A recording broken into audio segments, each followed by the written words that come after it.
after. I want to thank everybody for coming out tonight. When I scheduled this meeting, as everybody knows, it's April 1st today, but boy, oh boy, it made it April 1st the way the snow was flying this afternoon, that's for sure. Just a couple of quick notes. I wanted to let anybody know if there's anybody from a different county that is here that needs paperwork signed. I don't know if there is, but be happy to sign that paperwork for you so that you get credit for your county. This year, as you guys all know, we didn't host a YQCA, and either you take it online or you go to a different facility that's hosting it.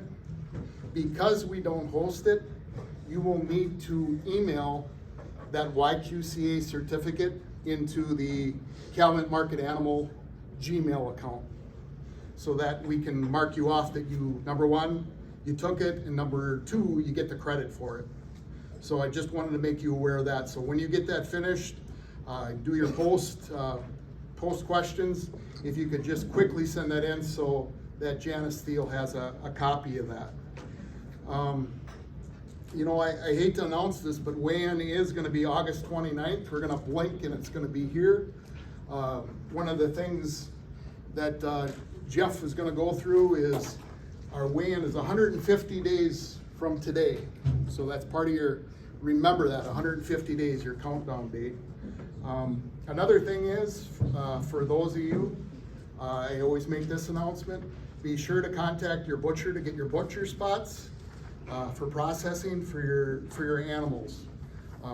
If there are any issues that you have with that, as we have in past years, we normally have some families that have extra spots.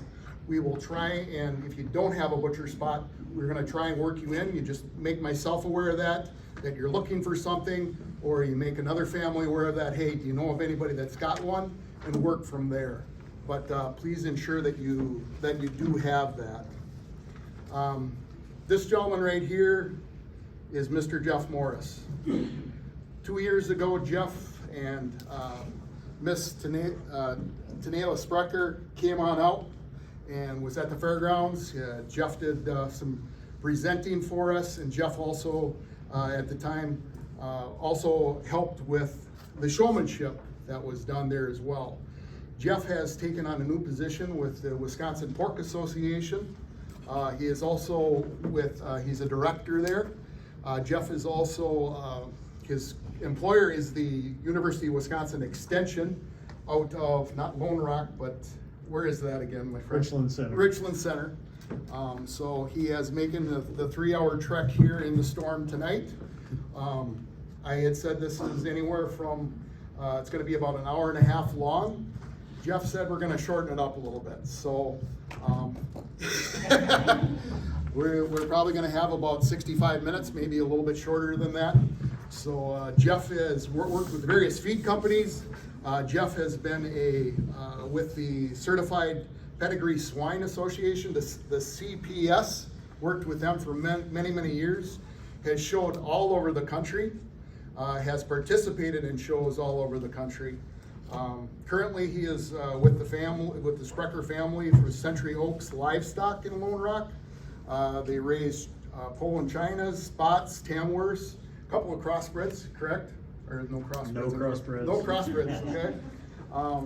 They have done well in the national shows. We were just talking about it over the past year.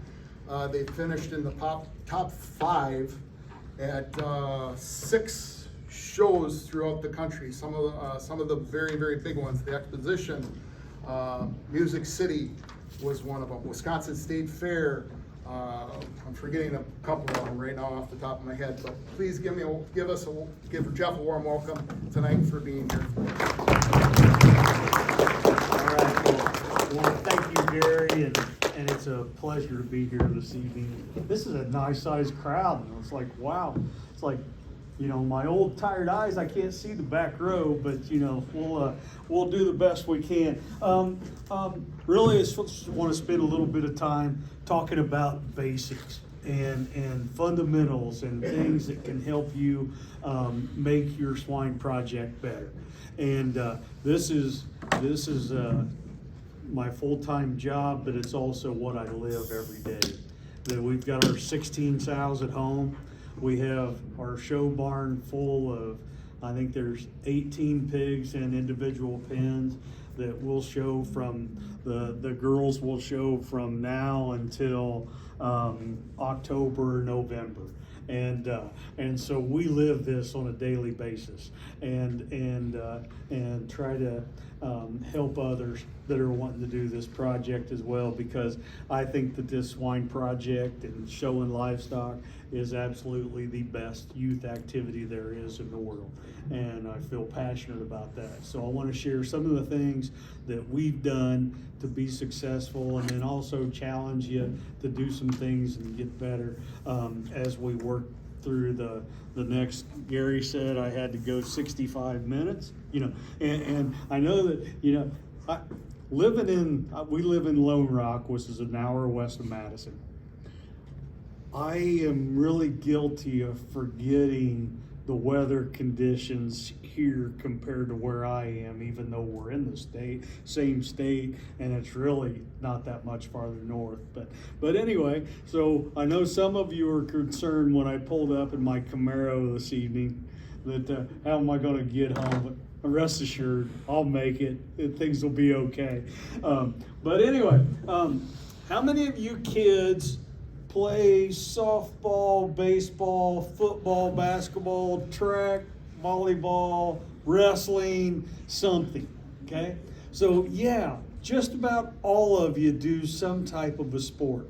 And what I like to do is make the analogy, or make it like what your swine project is exactly like a sporting event that you're participating in. Now, how many of you go to the Calumet County Fair, and that's the one show you go to for the whole year? Few of you, okay? One show, okay?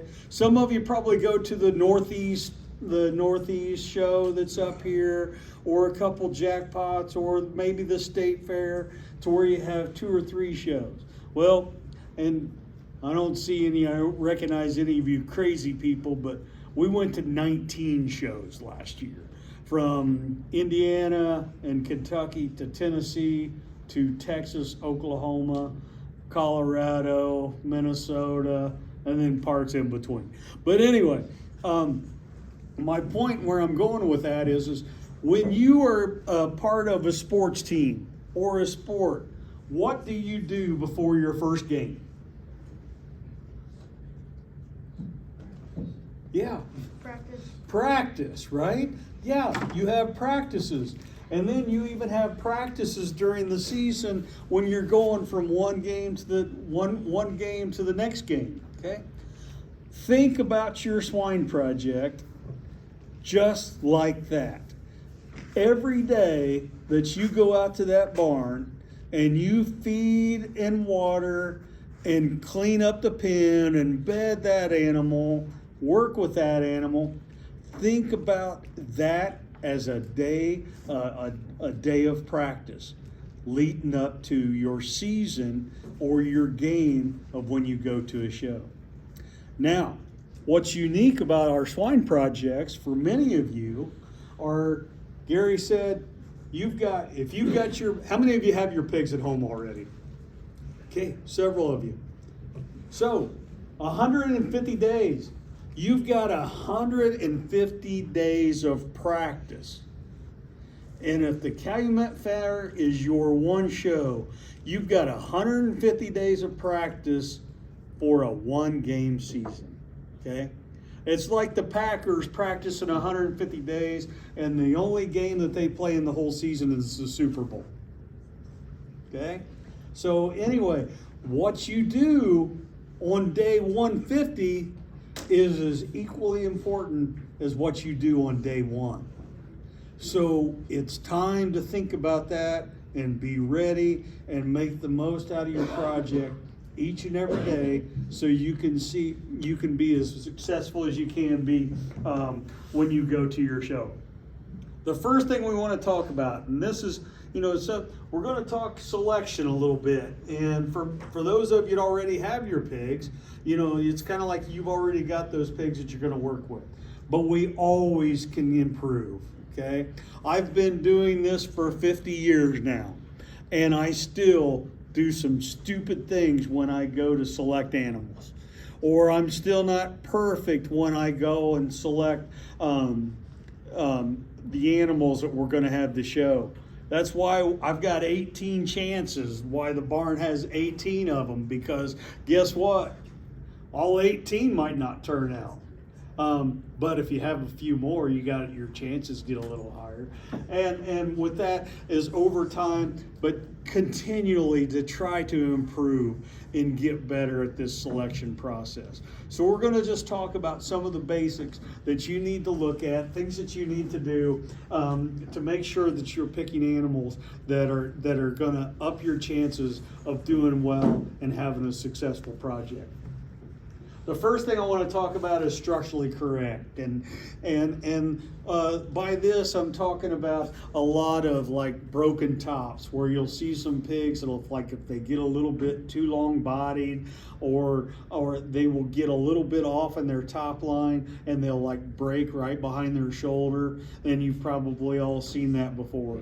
You'll have some pigs that might get a little bit steep in their rump, and that tail head is not level. And what that does is it kind of gets them all out of balance. They tuck their rear legs when they walk up underneath of them and give them some indicators that aren't conducive to doing well on the show ring. There are other things as well as we can talk about, and we'll kind of like combine them in some other things as we go on, but just to make sure those animals are structurally correct. One of the big things is feet and leg correctness, and that goes right along with that structure, that you want all four of those animals' feet pointing forward, okay? And then have them to where they're setting and relaxing, where they have some angle to that, to where when they walk, they're comfortable. They take a long, easy, fluid stride, and that when they reach with those rear and front legs, they need to reach as far forward as they can, and then drive and take that long step, and to where it almost goes behind their body when they want to leave. Okay, so that is very important, because a comfortable animal is going to perform better. A comfortable animal that is structurally correct is going to consume more feed. A comfortable animal so if they consume more feed, they're going to grow faster, and all that works together to make that project that you have better. Okay. The other thing and along with that is also when it comes to showmanship. Okay, if you've got an animal that is comfortable, they're not hurting, they're not sore when they're walking, they're not too tight muscled, and all, your showmanship potential is a lot higher when you've got an animal that's comfortable, good on their feet and legs, and free of pain when it comes time and they will drive so much longer. Okay? So feet and leg soundness, very, very important. Muscle, why do we raise these pigs for the Calumet County Fair? At the end of the day, we're producing pork. We're producing a protein for the world and for our friends in town, our neighbors all around the world to consume. So, and with that is we need to make sure that we're supplying an abundant muscle for the product that we're producing at the end. Now, with that comes challenges that we can have too much muscle or we can have not enough. And so what are some of those things when we look at indicators of muscle? If I was to ask you if a pig was heavy muscled or not, what would you look at to give me an idea if that animal is heavy muscled, average muscled, or light muscled? Any ideas? Yeah. You look at their shoulders or their back legs. Okay, you look at that shoulders and you want to see that where there's some flare. Okay, so kind of like that they're just not flat and it doesn't go just bone up straight to their top line, that they got a little bit of flare and show some muscle there. And then you could actually almost even see that moving. okay? That you can see that muscle move when they take a step. Any other indicators of muscle?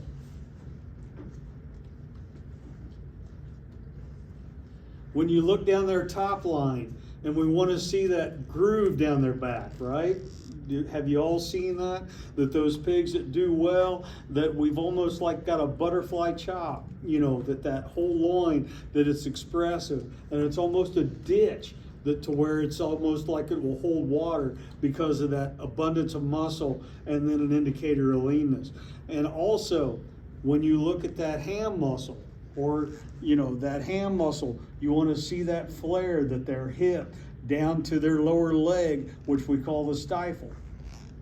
Another thing is we want to see ever see the indention above the tail head? Okay, right above their tail, there almost be a little bit of an indent there. That's another thing, that there's muscle around that, and then it's free of fat as well with that. So all those things combine to give us indicators of muscle. And we're going to look at some pigs here in just a couple minutes on some slides. But one of those things, so now, can you have too much muscle? Absolutely. If we can get pigs, then I describe, I'm getting old. So when I say an Arnold Schwarzenegger pig, you adults can understand what we're saying about that. You kids know who Arnold Schwarzenegger is? Yeah, no, I've never heard of him. But anyway, a bodybuilder, okay? But the trouble with pigs that are too heavy muscled is they're tight, okay? And they can't move freely, they can't walk freely, and it's just too much muscle, too much of a good thing, and it causes them to be out of balance and not desirable for the show ring. Base width. When we look at base width, we want an animal that sits on a firm foundation and a firm structure, and that their forelegs sit out on the corners, okay? So that they've got a wide chest floor. And the reason why we want that is that animal is more stable, more secure, heavier structured, but it also leads to where that animal has more spring or rib, more dimension within its center body. Some of those things where we get that wider based animal will cause not so much a volume of muscle, but that it's more about the health of the animal, a greater lung capacity, okay? Those pigs will also consume more feed. And if they consume more feed and have more center body for that ability to do that, then they will gain weight faster and have a higher gain per day, or average daily gain, that we'll talk about in a little bit. So that's important. One of the things that's gotten more and more important in the last few years is the amount of bone, okay? And that's just that circumference and that bone that animal sets on. So the bigger the foot, the bigger the bone, the better off you're going to be in the show ring.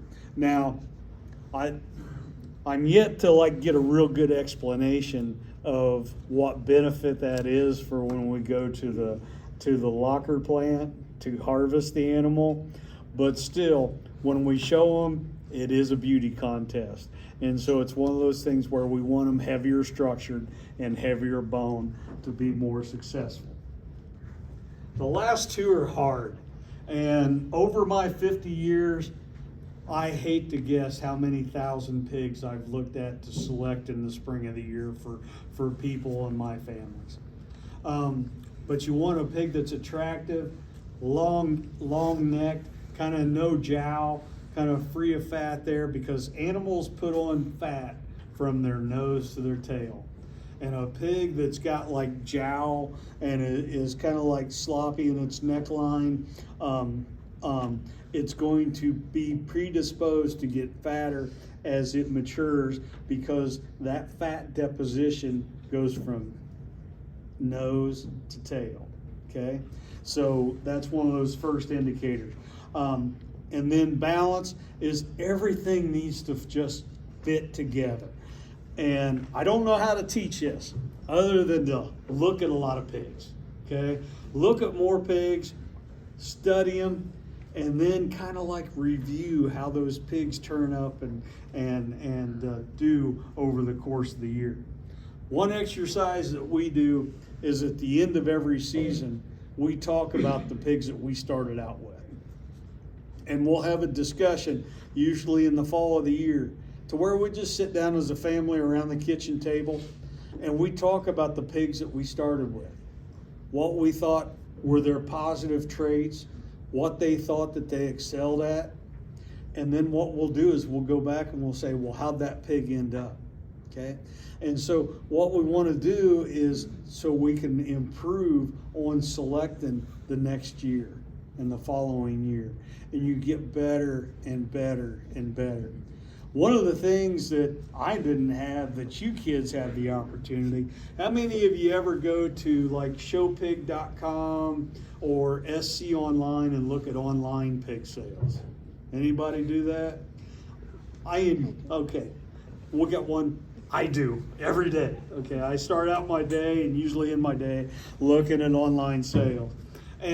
But I think it's a really powerful learning opportunity for you kids, that you can go and you can look at pigs from across the United States, that you can go and look at pigs that are for sale, and not necessarily to purchase them, because I want you to purchase from your breeders that you've worked with year after year after year, and because they're a really great source of information for you.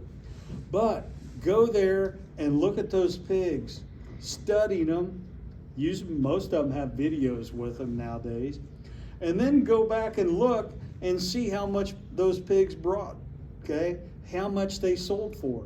And see if the ones that your favorites were on a sale were the ones that brought the most money. And this is good practice for you to get to actually see pigs on a wide scale, and not only, it's not always the most expensive one's the best one, but truly you can see some indicators of ones that didn't bring much compared to others that brought a lot of money. Okay? So, the other thing, and when I was in the feed business, I'd get a lot of these calls, that it's 3 weeks before the county fair and my pig is way too big or way too small, okay? What can I do? And there's a lot of things that go into that. You know, the genetics, if there's been any health concerns during the environment it's being raised in, the feed that you're feeding it. So there's a whole bunch of stuff that goes into that. But at the same time, if you spend a little bit of time thinking about the size animal that you need to start with, then you can really, really help yourself on ending up with the right size pig, okay? How many of you had a pig that you've gotten to the county fair and you were too big? Or you've had to starve it for a few days there towards the end to have it make wake, or come on, let's see some hands. Come on, be brave. My hand's up. So anyway, I know they're out there. And then others of you that had a pig that didn't get big enough. Okay? Yeah, we got hands there. Okay? So anyway, just like we're going to go through a little bit of some guidelines here to help you maybe minimize those things. Okay? So, how many kids? This is great. We're gonna do math. Okay? Like, you didn't get enough math at school today, so we're gonna play around with a little bit of math. So here at the meeting tonight. So it's basically like you want to work backwards to where you can get to this right starting weight, or kind of what your pig needs to weigh when you start out with and when you get it home. I'm not going to use Gary's 150 number because that's too hard for me to do math on the fly. We're going to just say that we are 100 days from your county fair, okay? So we know our days to the show. We got 100 days. Show weight. Now, what's your weight limits at the Calumet County Fair? Do you have a weight limit? 240 for the minimum. 240, and probably goes to 280, 290. there's No upper weight limit? no max. But probably that, you know, you want to be within that, around that 280, 290 on the big side. So we got 50 pounds to work with, right? So let's just say that we want this pig, target a goal to be kind of like right in the middle there and be at 270 at the fair, okay? And then the last thing we need to know is the ADG. Now that stands for average daily gain. Okay? So, what do you think? Does anybody know what you think their average daily gain is going to be on their pig? What should it be? Over those 100 days. Yeah. A pound a day. A pound a day? That could be. That's a little bit on the skinny side. Okay? Yeah. How much? 2 pounds. That's one that's doing really, really well. And they're probably on day one, if that pig's gaining a pound, he's doing really good. 2 pounds a day on day 100, he's doing really, really well. Okay? So what we need to think about is what that average daily gain is over that whole 100-day feeding period. So some of you in here, that might be 1.3. Some of you in here, that might be 1.5. Other places in here, it might be 1.7. How do you know what your average daily gain is going to be or how much you should predict it to be? One, if you have a scale, weigh your pig and know what that average daily gain is going on at your farm. Two, if you think about that after your first year, second year, third year, you can get an idea of how fast the animals that you've had at your place have grown. Okay? So it can be from your history of knowing what pigs have traditionally did to get the average daily gain on your farm. The other thing is work with the person that you buy your pig from. Work with that breeder where you purchase your animal. And he's going to have a really good idea on what his genetics do. Okay? So for the most part, and to make this real simple, and really most of us, this can kind of like be a goal, is to do a 1.5 average daily gain over the course of those 100 days. Okay? So if we do 1.5 per day times 100, how much is that pig's going to gain over the course of the time that you have him? 1.5 times 100. 150. 150, all right. But people reaching for their calculators, right? No, we're going to do this in our heads, okay? So 150. So if you want that pig to weigh 270 pounds, you're going to put 150 pounds on him during the course of those 100 days. What's he need to weigh when you start? 270 minus 150. 120, right, okay? So just doing a little bit of math before you go to purchase that pig can help you a long way in eliminating those challenges of being way too big. And now, like I said, there are several factors that, you know, it's their weather, feed, health, all kind of things that can kind of like cause stumbling blocks. But at the same time, this can help us go a long way of being right. Okay? Well, now let's look at some pigs. All right, pig one. Nice looking pig. Head's nodding, yeah, okay. So we look at this pig and you can kind of like start to read some of those indicators that we talked about, that, you know, its feet and legs are all square, kind of pointing forward the right direction. He's long-necked and kind of extended there. His top line is really strong. His tail head is level. You can kind of like even see on some of him that, remember that shoulder that you talked about there, okay? So that, and you can see that indentation above that tail head, and you can kind of see some muscle down there on his stifle, down the low, right at the where his ham and his leg kind of come together. Okay, kind of big body, hull, you know, got some capacity there, the ability to eat feed. Nice pig, right? Okay, pig number 1.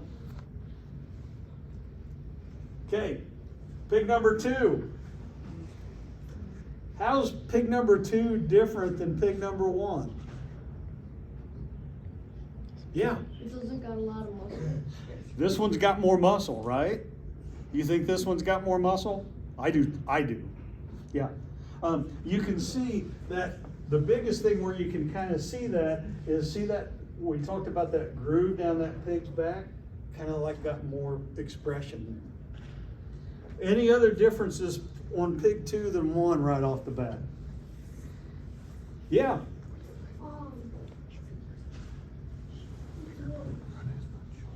Pardon? Okay. Kind of like on his neck, he's not as clean up there on his neck, and he's probably not as long necked, is he? Okay, a little shorter faced. Yep. I think this one's heavier boned. Would you agree that he's heavier boned than the first one? Yep. And this one is probably a little shorter body. Do you see that? Yep.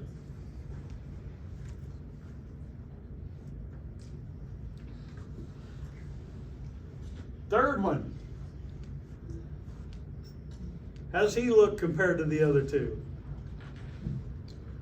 Yeah. His neck's shorter. Probably. It's probably longer than the second one, probably not as long as the first one. Right? You know, I look at this pig and I kind of like see him as a combination of those first 2 we looked at. From a length of body, from an attractive standpoint, from a bone standpoint, from a muscle standpoint. Okay? But all 3 pretty good pigs. So now, you guys are going to vote. I want to see everybody raise their hand once. How many of you want to take home, and money's not an issue, you can have any of the 3. How many of you want pig 1? Okay.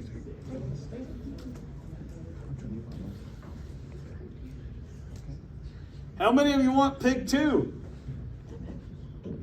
Okay, a few hands. Good. And now finally, how many want pig 3? Okay. So, on this crowd tonight, it kind of like the most of you want pig 3. The second most of you want pig 1, and the least of you want pig 2. Okay? Well, now I'm going to have a little fun with you. These were all 3 pigs that sold online, probably in the month, it might be February now when I put this together. Any guesses on how much pig 1 brought? Yeah. $250, pretty close, just double that. Pig 1 sold for $500, okay? How much did pig 2 sell for? More or less than 500?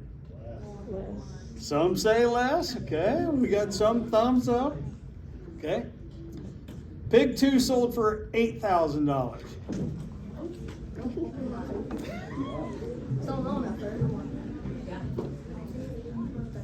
Okay, so now, pig 3, more than 8,000 or less than 8,000? Okay, we're getting a lot of lesses, okay? Pig 3 sold for $30,000. Oh, never mind, change my mind. Third pig, takes third pig. On that one. No. Yeah. So, I'm getting that $30. and my point, not to like confuse and all, but it's just like, there's a lot that goes into selecting animals, right? And the thing that we don't is we got to see 3 pictures. We didn't know the past history of the parents. We didn't know the past history of the breeding, and what success they might have had. But anyway, there's an example of going to an auction and looking at these online and kind of learning and studying and getting good at picking out pigs. Okay, enough of that fun. Okay, facilities and care. Your barns and facilities do not have to be fancy. That's all great if you got a brand new barn. That's awesome. But the things that's really important is they need to be clean, dry, and draft free. Okay? You think about the temperature and the weather conditions out there today with your pigs, and I want to make this real simple. If you're cold, your pig is cold. If you're hot, your pig is hot, okay? So think about that. So this time of year, especially when we're getting our pigs home, we need to give them a little bit of extra care and attention to make sure that they can especially be out of a draft, and they have to be kept dry, okay? So how do we keep those animals dry? Yeah. Pardon? A lamp, that's a really good way to have some supplemental to heat so they can kind of get that chill and kind of like cuddle up. Yep. Bedding, right? Okay, we need to bed them a little bit deeper, and especially this time of year, use straw instead of shavings because, they can, and put it deep so they can kind of hunker down and get down in there and kind of like get a little warmer. But they need to make sure that bedding is dry. So we have to make sure that pen is clean. So that means that we have to use that scoop shovel, right? Or you get to use your skid steer if you're lucky enough. But, I'm a firm believer in kids should learn how to use scoop shovels and use them frequently and wear them out. So builds character, okay? But keep it clean, dry, and draft free. We kind of talked about temperature, okay? And we just need to make sure that whatever we are, we're kind of like, that's what your pig's dealing with too from a temperature standpoint, okay? Internal and external parasites. I put that in there because we are, just like we talked about the muscle thing, is we are producing pork. And one of the things that happens if a pig has internal parasites, one is they're not going to be as thrifty, their hair coat's not going to be as good, and they're not going to grow and perform as fast as what they need to be because basically you're feeding worms instead of feeding pigs, or feeding the pig. The other thing with that is when you go to harvest that animal and it has damage from internal parasites, it damages the livers of the animals. And it damages them to the point to where they can't be sold. And some of our highest export value cuts that we send to foreign countries are livers. And if that packer where you're sending your pig can't sell that liver, then that takes away from that value of that pig, okay? This has been a few years ago, but Ohio State Fair did a study they examined the livers on all the barrows that were shown that went to harvest at Ohio State Fair. They showed that half of them were condemned and had to be thrown away, okay? So we need to be better than that, and we need to get on a deworming program. There's products that you can use in your feed, or injectables such as Ivomec or Dectomax to take care of internal parasites. We need to make sure we do that for the quality of pork that we're producing for the consumers, okay? Vaccinations, I put that up there. Work with your breeder, okay? There's a multitude of diseases that you can vaccinate for, such as influenza, Mycoplasma pneumonia, circovirus, many things. So work with your veterinarian, work with the person you're buying the pigs from, and know your history of possible problems that you've faced in the past, and make sure that you work with your breeder, vet, and then know your history to make sure that you get on a good vaccination program to make those animals as healthy as they can be. Okay? Monitor feed and water intake. Okay. What is the first thing that a sick pig does? If you have a sick pig, what's the first thing that he's going to change? Yeah. He'll stop eating. He'll stop eating, okay? His feed intake, his water intake will go down, okay? So we need to make sure that we're monitoring feed intake. Now, you know, in our barn, we know that pretty much right away because we've got them all in individual pens and feed them individually twice daily. So we know right away if there's one that's went off feed. Now, how many of you got your pigs on a self-feeder?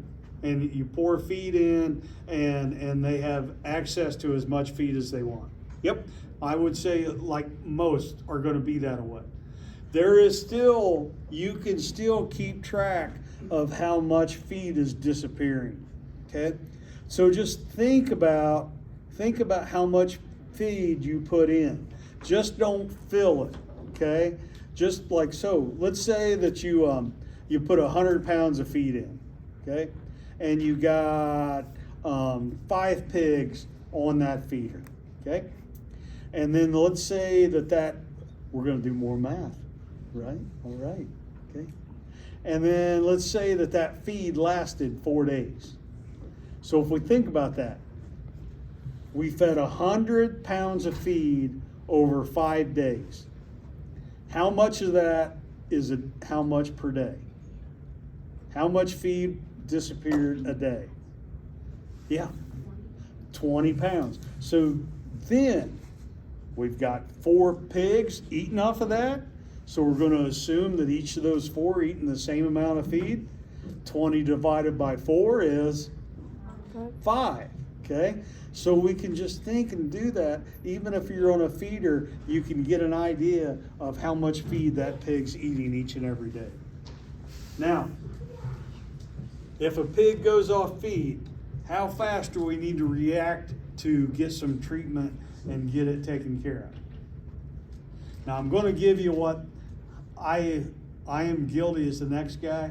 The first time somebody doesn't eat everything or at all, what do most of us do? Wait till the next morning or next evening. Okay? Oh, he'll be better. Oh, he's just a little off. But anyway, it really costs us about 12 hours on getting a good treatment. So if a pig dramatically quits eating, get some treatment, okay? Either an antibiotic, call your veterinarian, call your breeder, get some treatment to where we can help to get those pigs punched through. And it's usually a respiratory thing that we're dealing with when we have weather conditions like what we're dealing with out there, and then we'll be 70 within a week. Okay. Keep feed and water clean, dry, fresh, mold-free. Water, clean out that water, make sure it's the right temperature. I don't want to see a garden hose running across in the dead of summer, running across the yard attached to a nipple on a fence. What's the temperature of that water? Very, very hot, okay? When you guys are outside and it's 90 degrees and you played baseball or something, do you run into the house and turn on the hot water to take a big drink? No, okay? So anyway, make sure it's cool, clean, and dry, and fresh. Okay, I want to talk a little bit, and I don't want to scare anybody, but it is something that we have to deal with within the United States right now, is foreign animal disease. And we've been very fortunate that there's some African swine fever, classical swine fever, and foot and mouth disease are foreign animal diseases that other countries all around the world have had to deal with. And so far to this point, we've kept them out of the United States. African swine fever is the main one with us, with pigs, that we have to worry about. African swine fever, if your pigs would get that, they die, okay? There's no treatment, there's no vaccination, and it is taking a toll on the swine population in China and in other countries throughout Europe. And right now, it is as close as the Dominican Republic, okay? So it's very, very close to the United States, still hasn't hit the United States. If that would come to the United States, it would be an estimated $50 billion loss to the pork industry, okay? The biggest part of that is it would stop all exports immediately until we come up with a plan to get rid of it to where other countries would start letting us export our pork again. And the price of the pork that you would get would drop 50% right away, because about a third of all pork that's produced in the United States gets exported. So we would have this tremendous glut of pork if we couldn't export it, okay? And then we would have a disease that we're dealing with as well that's truly just flat out fatal and nasty if our pigs would get it. There are some things that come along with if we get a foreign animal disease in the United States that's truly different than what we've ever faced before. The first thing is, now, when is August 29 weigh in for the Calumet County Fair? And then when do pigs, is it terminal? No. When do pigs leave the Calumet County Fair? The following Monday. Thursday's weigh-in following Monday. So September 2nd. Okay. If we would end up with a foreign animal disease outbreak during the Calumet County Fair, your swine experience, your swine project at the Calumet County Fair just got 3 days longer, because this is a mandatory 72-hour stop movement of all swine in the United States, okay? Non-negotiable. We get a confirmed case of African swine fever in the United States, there is not a pig that will be on the highway. If you are caught transporting a pig, even if it's just down the road from one farm to the next, that is a felony, okay? Wow, we probably better pay attention to some things, right? Okay, and be prepared for that. I won't get into too much of this, but just know that there are things that we can do from a biosecurity standpoint to minimize our chances of getting a foreign animal disease outbreak within the United States. And so, and they all would have to have an establishment of, you know, how we get back going, doing business depends on where the outbreak would be, and things that we do at home and prepare for to make ourselves able to move pigs, okay? So, when movement resumes, obviously we'd have enhanced biosecurity, a lot more surveillance. There would be a lot of tests. You couldn't move your pigs until they've been tested and deemed free of the virus, okay? But you also would have to get a movement permit, and that would come through Department of Ag, Trade, and Consumer Protection. And some of the things that you're going to have to prove to DACCAP to get that movement permit is you're going to have to prove to them that you have good biosecurity practices, that you're going to have to show 30 days of traceability records, okay? So show them all movement in and off the farm within 30 days, and then show your test that you're negative for the African swine fever. Biosecurity, and I just say, biosecurity is important in things that we need to do to minimize spread of disease from one farm to the next. It makes a lot of sense because farms with good biosecurity, not spreading from one farm to the next, is 5 times more likely to be healthier and 5 times less likely to become infected with any kind of disease. We're going to skip over these. Those are for adults. And we're going to keep going. Oh, I will mention rodents, flies, wildlife, and other animal control. Try to minimize those. That wildlife, rodents is the biggest spread of disease from one farm to the next between birds, mice, and rats. Okay. And then I'll mention getting feed, and then also that feed truck. Okay. And the thing that we could do is maybe minimize trips. Okay. Please support your local feed store. Go there not often, but go there and buy a lot when you go, okay? And so if we minimize the trips and we get 2 weeks worth instead of 1 week's worth, that just double the opportunity to pick something up while you're there, okay? Traceability, I'll just mention this agview.com. Anybody can go get that for free. It's a real easy thing to do on your computer, and it can give really easy way to keep track of pigs that come on your farm and pigs that have moved off of your farm. But you have to have that 30 days of movement. It doesn't matter how you do it. You can do it on the back of this piece of paper if you want to, okay? But you're gonna have to have traceability records for 30 days. Okay, so what can I do as a youth exhibitor, as we got 3 or 4 pigs in our barn and home, and that's all? What can we do to help us have good biosecurity and be good stewards in the industry? Okay, so farm visits. You go to select your pigs, you go to look at pigs, you go to buy pigs, wear clean clothes, okay? Go in a clean vehicle. After you leave those farms, go through the car wash, okay? Or before you go close to your barn and pull out to that, kind of like suds up those tires. But anyway, clean clothes, clean vehicle. If you come to our place and then disposable boots, how many of you go to a farm and you get boots to put on or they're plastic boots to put over your shoe covers, okay?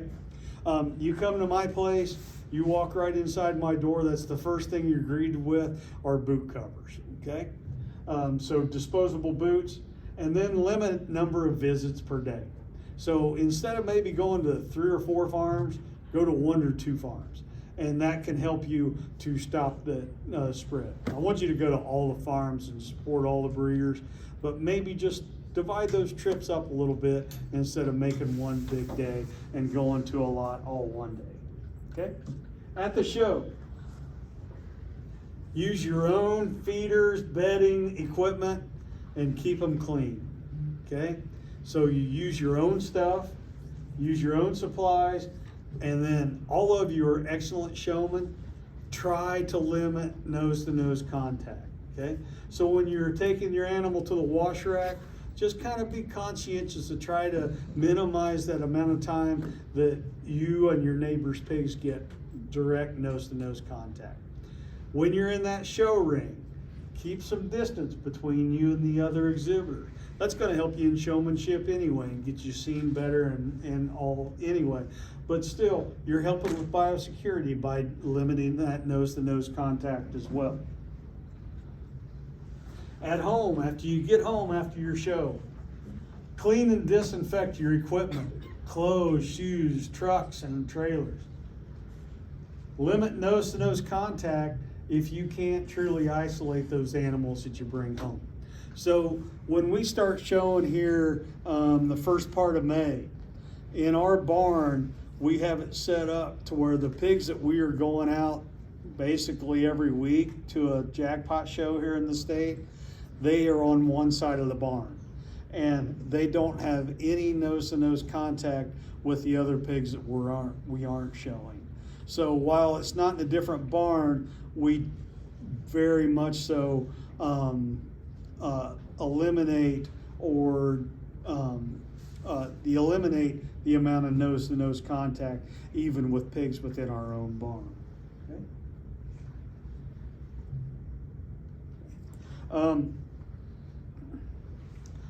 And I go through those simple things that we can do to help with biosecurity and be good stewards of the industry, not to alarm, not to discourage from participation, but please to just be aware and just to know that we're part of a bigger industry.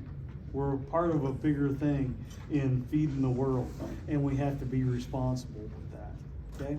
So with that, I wish you the best of luck with your projects. Hope you have a great experience. I know you've got some really good resources up here in this community that can help you. For those of you that know me, you know that I basically live, breathe, talk, eat. My whole life is hogs, okay? And it's each and every day. It's each and every day when I get up and we take care of our 16 sows that we've got at home. It's when I go to the office and help producers just like yourselves that have issues, problems, concerns, and questions. So with that being said, is my number is on the handout that you were given. My email is on there. I love talking hogs. I love helping you with any questions, either how big or how small. So please feel free to call me. I'm more than glad to help. I think Gary can attest to that just over the time that we've met, I love helping people with their livestock projects. So anyway, with that, it's been a pleasure being here with you tonight. And appreciate your time. I've got cards. Anybody like them after come up, or if anybody has any individual questions, I'll stick around and we'll spend some time talking about any concerns you might have. Thank you.